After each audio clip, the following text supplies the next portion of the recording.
Okay, Assalamualaikum dan selamat sejahtera. So, now we're going to proceed with chapter 10, Managing Change and Innovation. Okay, so dalam kita run syarikat, so kita kena orang kata ada perancangan untuk buat sesuatu inovasi dan juga perubahan dalam syarikat.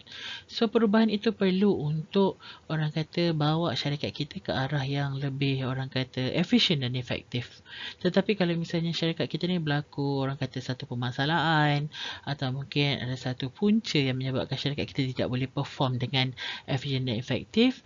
So kalau kita tak buat apa-apa perubahan, macam mana syarikat kita nak maju? Macam mana syarikat kita nak langkah ke hadapan? Okay, so this chapter kita akan kaji tentang how we can manage to change and juga innovation. Two view of the change process. Ni maksudnya ada dua view yang menyatakan tentang proses perubahan. Okay. So yang pertama adalah the calm waters metaphor dan juga white water rapid metaphor. So ada dua metafora yang menceritakan tentang proses perubahan. Okay. So kita tengok yang pertama, the calm waters metaphor. Lewis' description of the change process as a break in the organization equilibrium state, which is unfreeze the status quo, change to a new state, dan juga refreezing to make the change permanent.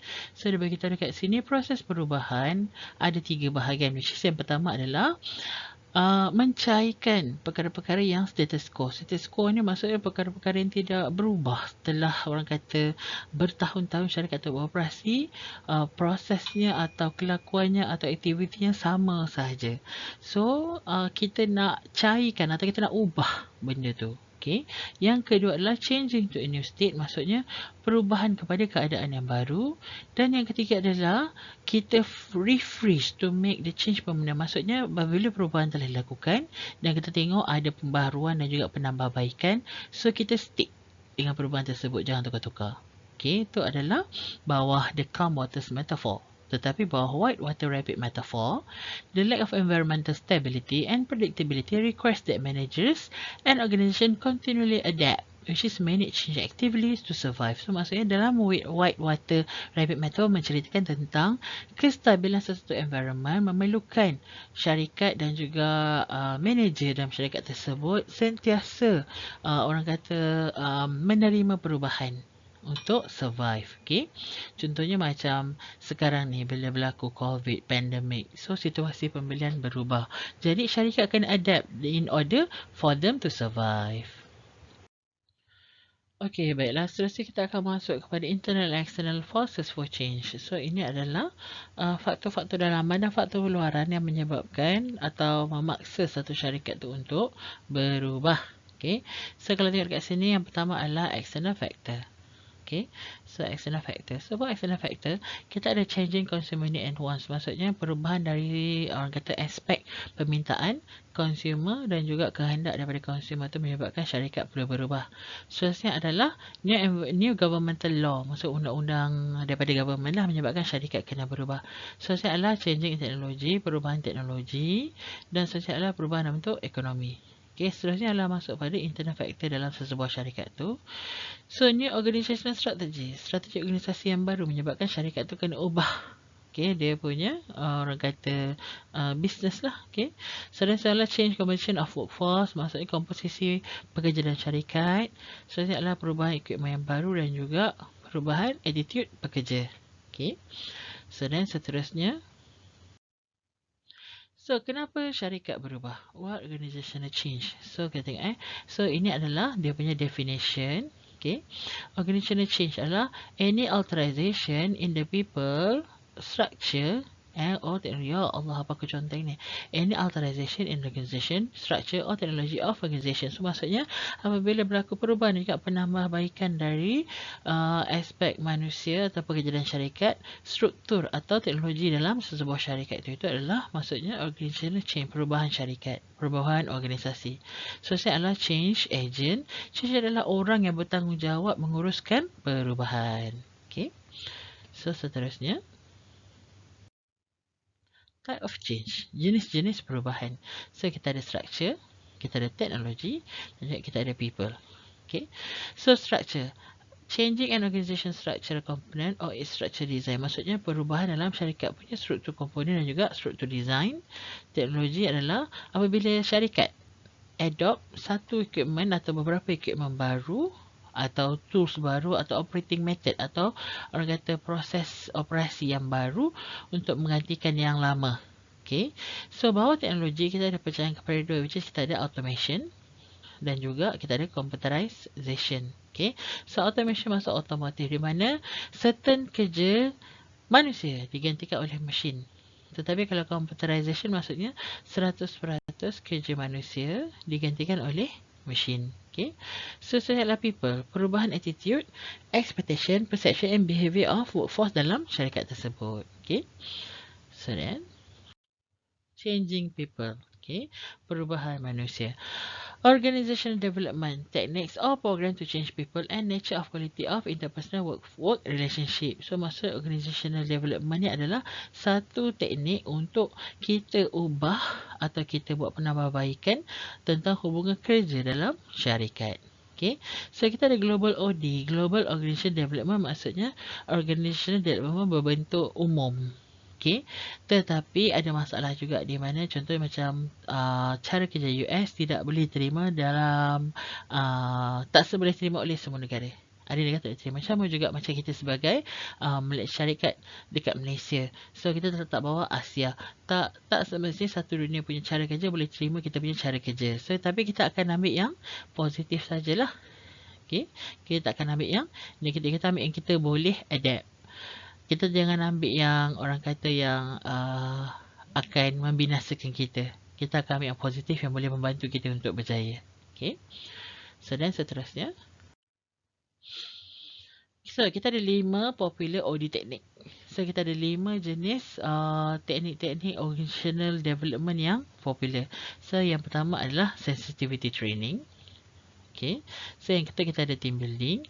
So, yang ketiga intergroup development. Yang keempat, proses consultation. Yang kelima adalah survey feedback.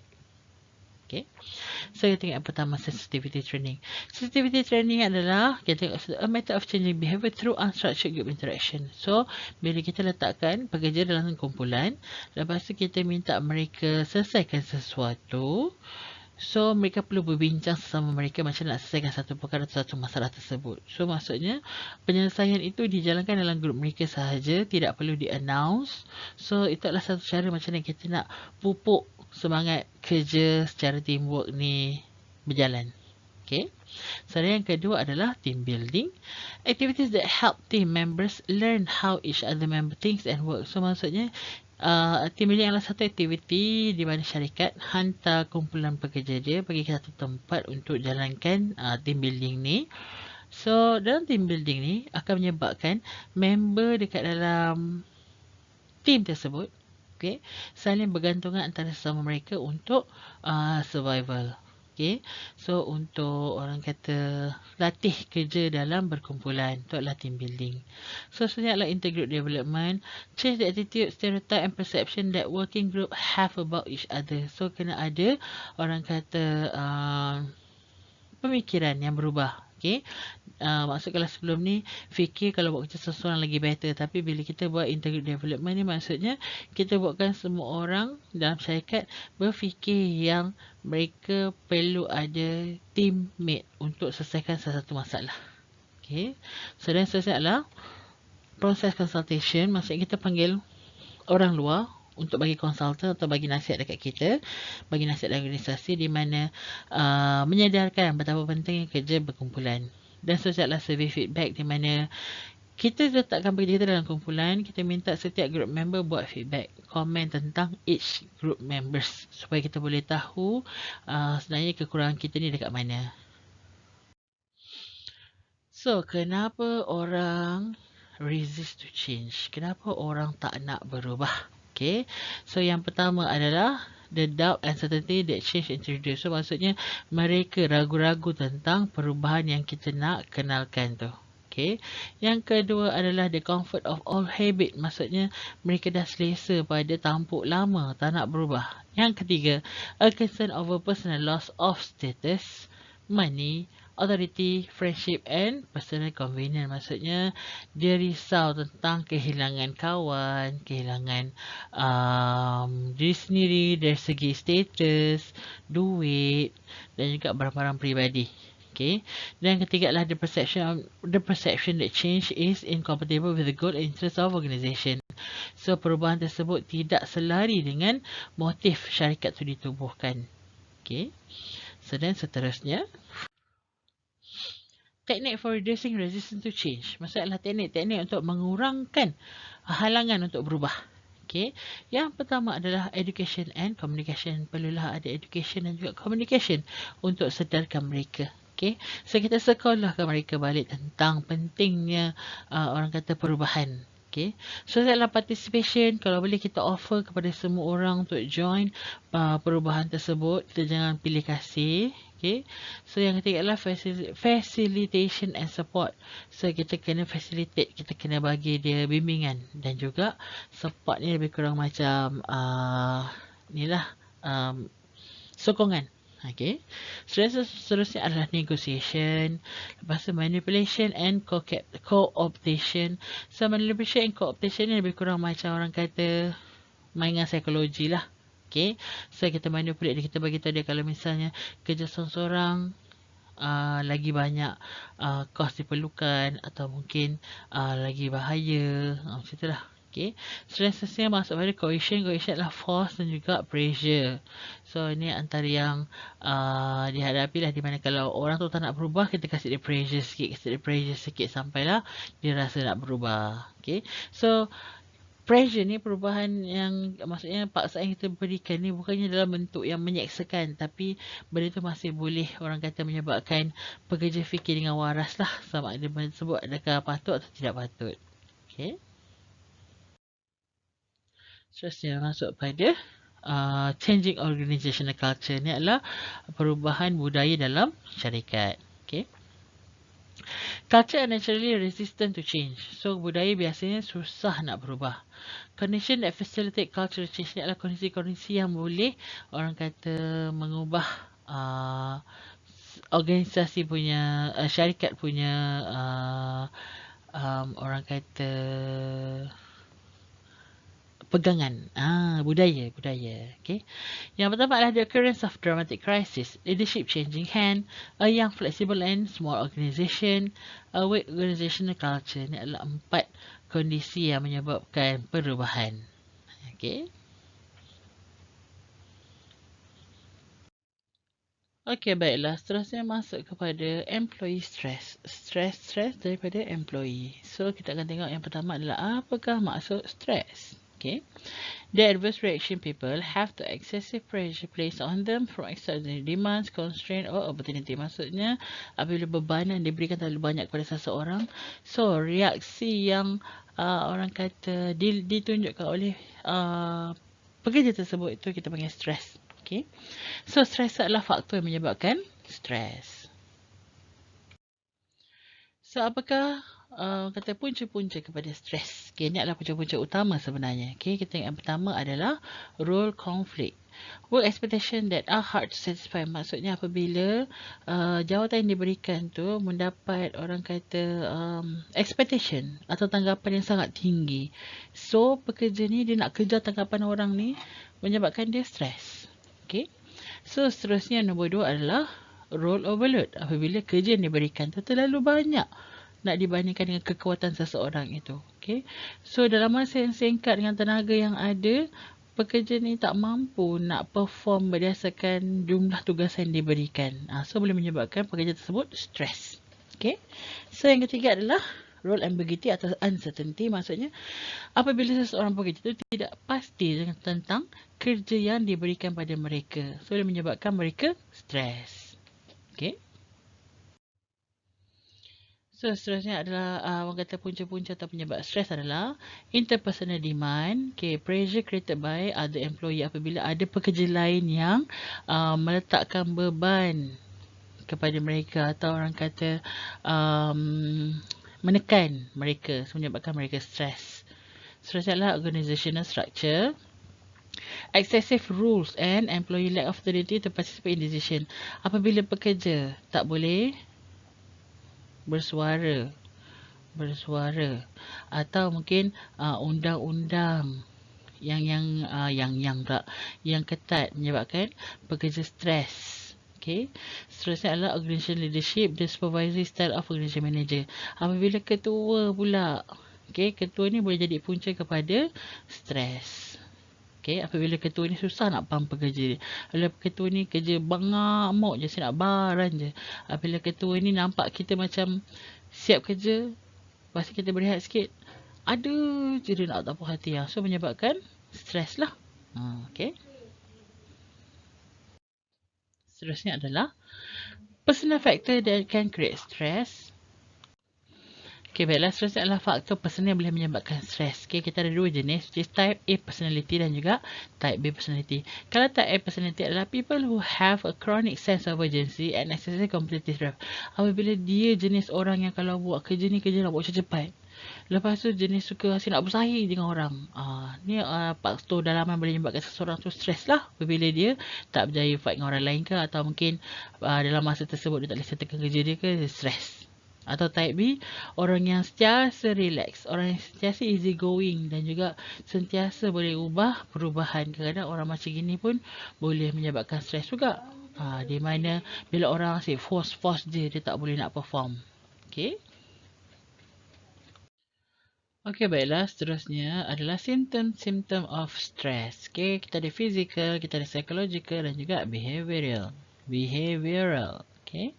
So, yang pertama kita akan tengok pada physical dulu. Okey, so physical dulu. So, change in metabolism, increase heart and breathing rates, raise blood pressure, headache and potential heart attack. So, ini adalah dalam bentuk fizikal lah. Symptom stress. Okay, so boleh yang orang kata pastinya dia boleh menyebabkan ada potensi untuk sakit jantung. Okay, so ini adalah psychological, pemikiran. Job-related dissatisfaction, tension, anxiety, irritability, boredom and procrastination. Maksudnya ini adalah dari segi pemikiran. Maksudnya dia cepat tension, cepat macam boring, cepat macam rasa tak puas hati, asyik nak mengamuk. Itulah psychological. Tapi behavioral pula adalah perubahan dalam productivity, kadar ponting, lepas tu berhenti kerja, tabiat pemakanan, lepas tu kuat esok okok, ambil alkohol, lepas tu tidur tak betul. Ni adalah behavior lah. Ni adalah orang kata symptom stress. Okay. So, macam nak kurangkan stres, okay? So, tengok dekat atas ni. Job-related factor begin with employee selection. So, sepatutnya daripada masa awal pemilihan employee tu kita dah boleh kenal pasti, okay? Untuk kurangkan stres.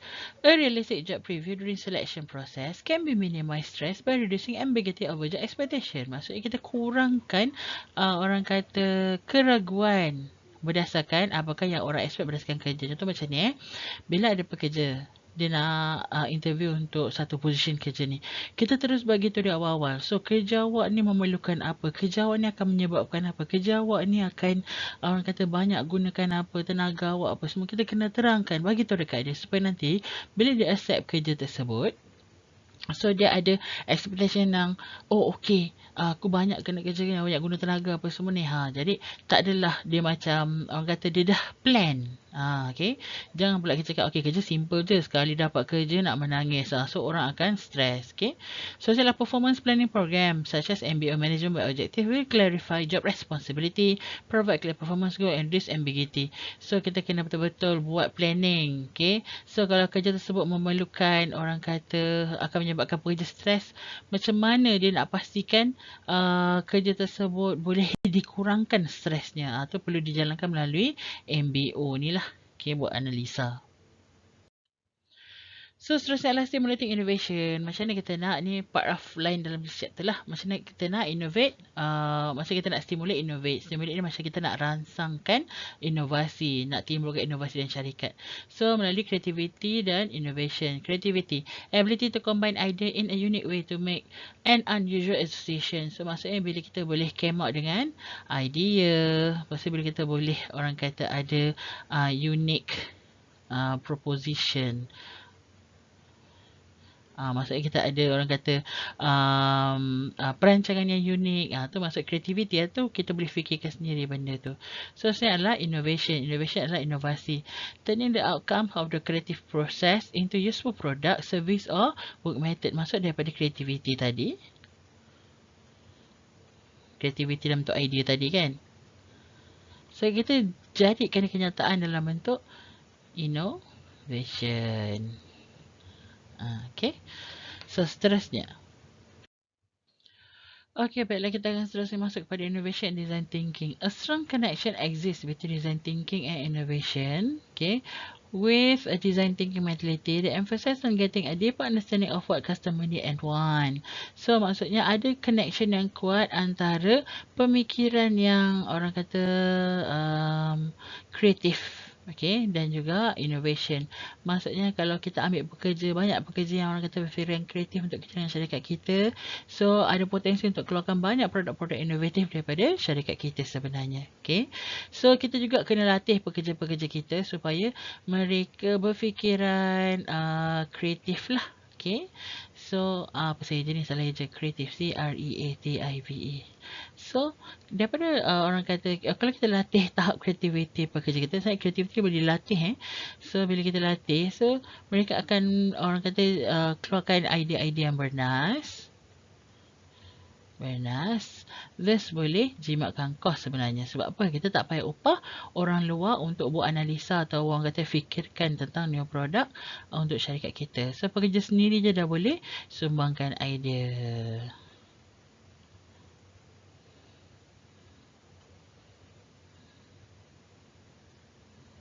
Okay, itu saja. Okay, alright. So that's all for this chapter. So thank you everyone. Kalau ada tak faham jangan lupa roja saya. Okay, bye bye. Assalamualaikum. Selamat sejahtera.